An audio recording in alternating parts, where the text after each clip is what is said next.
এটা গুৰুত্বপূৰ্ণ খবৰ। সুপ্ৰিম কোৰ্টে কেইদিনমান পূৰ্বে এটা বৃহৎ ৰায়দান প্ৰদান কৰিছিল। বিদ্যালয়সমূহত কৰ্মৰত হৈ থকা শিক্ষক কৰ্মচাৰীসকলৰ কাৰণে টেট বাধ্যতামূলক, অৰ্থাৎ যিসকল শিক্ষক কৰ্মচাৰী টেট নাই বা টেট পাছ নহয়, সেইসকল শিক্ষক কৰ্মচাৰীয়ে 2 বছৰৰ ভিতৰত টেট পৰীক্ষাত উত্তীৰ্ণ হ'ব লাগিব। উচ্চতম ন্যায়ালয়ৰ এই গুৰুত্বপূৰ্ণ ৰায়দানৰ পিছতেই অৱশেষত মেঘালয় চৰকাৰে গুৰুত্বপূৰ্ণ সিদ্ধান্ত গ্ৰহণ কৰিছে। চাকৰি কৰি থকা সকলো শিক্ষকৰ বাবে টেট বাধ্যতামূলক কৰি উচ্চতম ন্যায়ালয়ে যোৱা 1 ছেপ্টেম্বৰত যি ৰায়দান প্ৰদান কৰিছিল, সেই ৰায়দানৰ বিৰুদ্ধে মেঘালয় চৰকাৰে দাখিল কৰিব পুনৰীক্ষণ আবেদন। মেঘালয় চৰকাৰৰ শিক্ষামন্ত্ৰীগৰাকী ইতিমধ্যে ঘোষণা কৰিছে সংবাদমেলত যে পুনৰ বিবেচনা কৰিব লাগে উচ্চতম ন্যায়ালয়ে এই গুৰুত্বপূৰ্ণ ৰায়টো।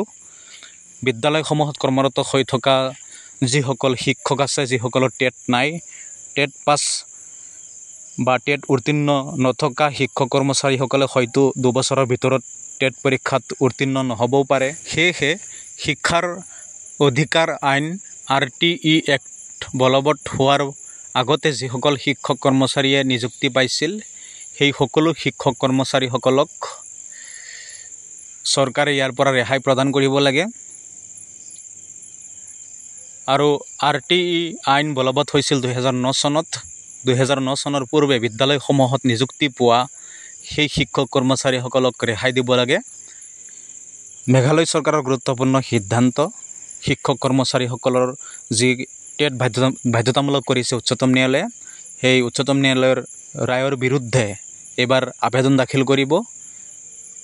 পুনৰ বিবেচনা কৰিবলৈ উচ্চতম ন্যায়ালয়ৰ ওচৰত আবেদন কৰিব মেঘালয় চৰকাৰে।